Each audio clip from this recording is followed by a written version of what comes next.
পুরা ছিলাম না। আমার বয়স যখন 16 বছর আছে তখন আমি তেড়া হইছি, কারণ আমার তখন গাঁড় মোটা হইছে।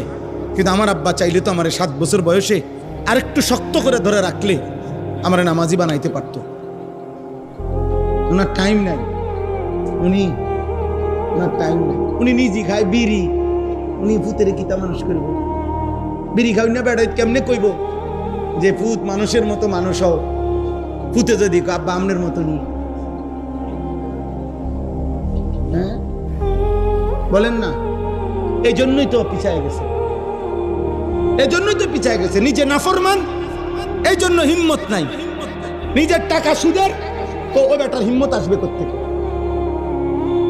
অভিভাবকের টাকা, কিস্তির টাকা, হারামের টাকা, ওজনে কম দেওয়া টাকা, ওই হিম্মত পাবে কই?